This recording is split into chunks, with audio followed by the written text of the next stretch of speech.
Iran embassy Indonesia Peter ഹെക്സത്തിന്റെ, അതായത് Pete Hegseth ഉണ്ടല്ലോ ഇവരുടെ വാർ സെക്രട്ടറി അമേരിക്കയുടെ, അവരുടെ ഒരു വീഡിയോ പുറത്തു വിട്ടിട്ടുണ്ട്. വൻ കോമഡിയാണ്. എന്നിട്ട് അതിന്റെ ടൈറ്റിൽ കൊടുത്തേക്കുന്നത് Hegseth hits failure at chest press as struggle to keep up with troops at Guantanamo. അയ്യോ, too much chemistry, too little capability. അതാണ് എനിക്ക് ഏറ്റവും ഇഷ്ടപ്പെട്ടിട്ടുള്ള എന്താണ് പോസ്റ്റ് അല്ലെങ്കിൽ ഇവരുടെ ക്യാപ്ഷൻ. നല്ല രസമുണ്ട് കേട്ടോ. അപ്പൊ ഈ വീഡിയോ ഒന്ന് കാണാം നമുക്ക്. അതായത് ബെഞ്ച് പ്രസ് ചെയ്യുന്നതാണ്.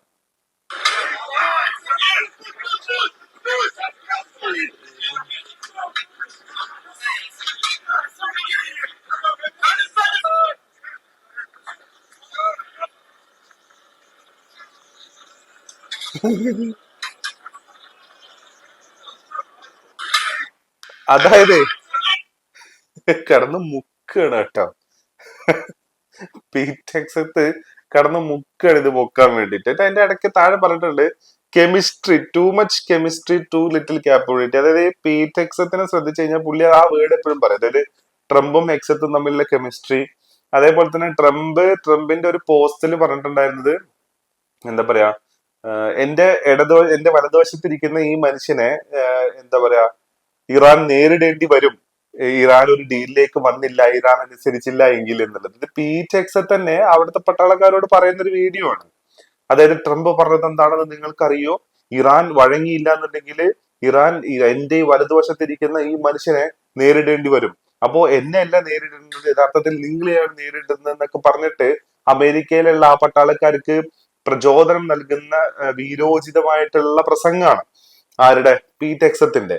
അപ്പോ അങ്ങനത്തെ ഒക്കെ പ്രസംഗമൊക്കെ നടത്തിയ ആളാണ് ഒരു മറ്റേ ബെഞ്ച് പ്രസ്സിൽ കടന്ന് മുക്കുന്നത്. എന്നെ കൊണ്ട് പറ്റൂല, അത് ശരിയാണ്. പക്ഷെ ആ ഒരു അപ്പിയറൻസില് ഇപ്പത്തെ സിനാരിയോയില് അതിനെ ട്രോളുന്നു അല്ലെങ്കിൽ അതിനെ കളിയാക്കുന്നു എന്നുള്ളതാണ് കാണേണ്ടത്. പിന്നെ എന്ന് പറഞ്ഞു കഴിഞ്ഞാല് ഇപ്പൊ ഈ പറയുന്ന ഡീലിലേക്ക് എത്തുന്ന സമയത്ത് യഥാർത്ഥത്തിൽ ലോകത്തിൽ ഇപ്പൊ ഒരു ലെജിറ്റിമസി കിട്ടിയിരിക്കുന്നു. ലെജിറ്റിമസി എന്ന് പറഞ്ഞ വേർഡ് ഉപയോഗിക്കുന്നത് ശരിയല്ല എങ്കിൽ കൂടെ ഒരു അപ്പർ ഹാൻഡ് യഥാർത്ഥത്തിൽ കിട്ടിയിരിക്കുന്നത് ഇറാനാണ് തന്നെ വേണം. അതായത് ജോഗ്രഫിക്കൽ എക്സ്പാൻഷൻ, ഇപ്പൊ ഒരു വാറിന്റെ ഭാഗമായിട്ടുള്ള ജോഗ്രഫിക്കൽ എക്സ്പാൻഷൻ നോക്കുകയാണെന്നുണ്ടെങ്കിൽ യഥാർത്ഥത്തിൽ ഹോർമൂസ് ഇപ്പോ ഏറെക്കുറെ ഇറാന്റെ ഭാഗമായി എന്ന് വേണമെങ്കിൽ പറയാം. ഇറാനും ഒമാനും കൂടെ കൺട്രോൾ ചെയ്യുന്ന രീതിയിലേക്ക് ഒരു കുറെ അധികം രാജ്യങ്ങൾ യൂസ് ചെയ്യേണ്ട ഒരു ഒരു ഒരു കടൽ ഏരിയ അല്ലെങ്കിൽ ഒരു കടൽ പ്രദേശം എന്ന് പറയുന്നത് ഇറാന്റെ ഭാഗമായി എന്ന് വേണമെങ്കിൽ പറയാം. ഇറാന് പൂർണ്ണ കൺട്രോൾ ഉള്ള രീതിയിൽ മൈനുകൾ വിതറിയിട്ടും അതേപോലെ തന്നെ അതിലൂടെയുള്ള ഗതാഗതത്തിനെ എങ്ങനെ വേണമെങ്കിലും കൺട്രോൾ ചെയ്യാൻ പറ്റുന്ന രീതിയിലേക്ക് യഥാർത്ഥത്തിൽ അത് മാറി. ഇത്രയും കാലം ഒരു ഇന്റർനാഷണൽ വാട്ടർവേ ആയിരുന്നു, ഇനി മുതൽ അങ്ങനെ ഒരു ഫുൾ ഇന്റർനാഷണൽ വാട്ടർവേ എന്ന് പറയാൻ പറ്റാത്ത സ്ഥിതിയിലേക്ക് അത് മാറി എന്നുള്ളതാണ്. മാത്രമല്ല ഇത്രയും കാലം ഇറാനുമായിട്ട് ഒരു സൗഹൃദം ഇല്ലാണ്ടിരുന്ന, സൗഹൃദം പോയിട്ട് ഒരു കമ്മ്യൂണിക്കേഷൻ പോലും ഇല്ലാണ്ടിരുന്ന സൗദി അറേബ്യ അടക്കമുള്ള രാജ്യങ്ങൾ ഇറാനുമായിട്ടുള്ള ഒരു ഒരു ഒരു കമ്മ്യൂണിക്കേഷനിലേക്കും അതേപോലെ തന്നെ ഇറാനുമായിട്ടുള്ള കരാറിലേക്ക് വരെ എത്തുന്ന രീതിയിലേക്ക് കാര്യങ്ങൾ മാറി. അത് ആക്റ്റീവായിട്ട് സൗഹാർദ്ദപരമായിട്ട് യഥാർത്ഥത്തിൽ ചൈന ഇറാനും സൗദിയും തമ്മിലുള്ള കണക്ഷൻ ഉണ്ടാക്കാൻ വേണ്ടി ശ്രമിച്ചു വരുന്നുവെങ്കിൽ കൂടെ അത് അത്രത്തോളം സക്സസ്ഫുൾ ആയി എന്ന് പറയാൻ പറ്റത്തില്ല. പക്ഷെ അമേരിക്ക പോയി ഇറാനെ ആക്രമിച്ചതും ആ റീജിയൻ തന്നെ മൊത്തത്തിൽ പ്രശ്നമാവുന്ന രീതിയിലേക്ക് മാറിയപ്പോഴാണ് സൗദി അറേബ്യ അടക്കമുള്ള രാജ്യങ്ങൾ യഥാർത്ഥത്തിൽ ഇറാനുമായിട്ട് ഒരു കണക്ഷൻ ഉണ്ടാക്കുന്ന രീതിയിലേക്ക് മാറി വന്നത് എന്നുള്ളതും കൂടെ കാണണം. അതേപോലെ തന്നെ പാകിസ്ഥാനും ഇറാനും തമ്മിലുണ്ടായിരുന്ന ഈ കുർദുകളുടെയും അതേപോലെ തന്നെ അത്തരം ബലൂച്ച് ഏരിയകളൊക്കെ ആയിട്ട് തമ്മിലുള്ള പ്രശ്നങ്ങള് അതെല്ലാം ഡൈലൂട്ട് ചെയ്ത് ആ റീജിയനിൽ തന്നെ ഇറാൻ ഒരു അപ്പർ ഹാൻഡ് ഉണ്ടാക്കുന്ന രീതിയിലേക്ക് അമേരിക്കൻ ഇടപെടലുകൾ മാറി എന്നുള്ളതാണ്.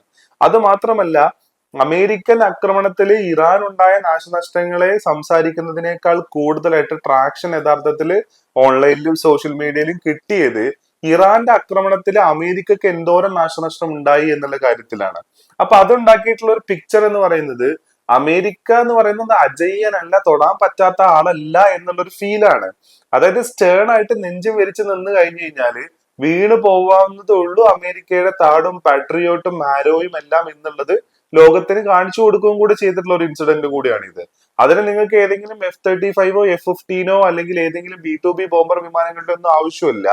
നിങ്ങൾക്ക് എവിടെ വെച്ചും ലോഞ്ച് ചെയ്യാൻ പറ്റുന്ന രീതിയിലുള്ള ബാലിസ്റ്റിക് മിസൈലുകൾ ഒരു ശബ്ദത്തേക്കാൾ 5-10 ഇരട്ടി വേഗതയിൽ സഞ്ചരിക്കുന്ന ബാലിസ്റ്റിക് മിസൈലുകൾ ഉണ്ടെന്നുണ്ടെങ്കിൽ ഈ സിസ്റ്റങ്ങളെല്ലാം തന്നെ നോക്കുകുത്തിയാണെന്നുള്ളത് ലോകത്തിന് പറഞ്ഞു കൊടുക്കുകയും പഠിപ്പിക്കുകയും ചെയ്തു ഇറാൻ എന്നുള്ള കാര്യം കൂടെ ഇതിന്റെ കൂട്ടത്തിൽ ചേർത്ത് വായിക്കേണ്ടതാണ്.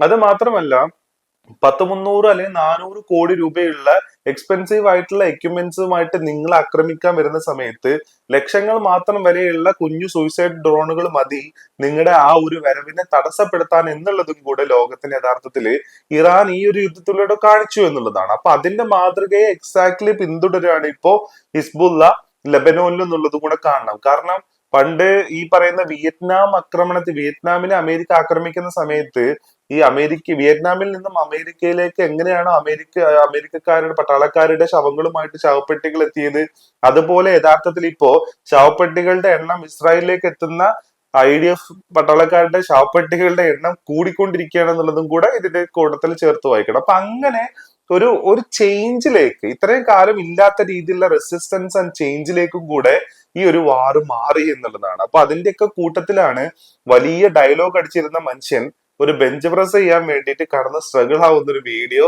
ഇറാൻ എംബസി പോസ്റ്റ് ചെയ്തിട്ട് അമേരിക്കയെ ട്രോളുന്നേ എന്നുള്ളതും കൂടിയാണ് പറയാനുള്ളത്.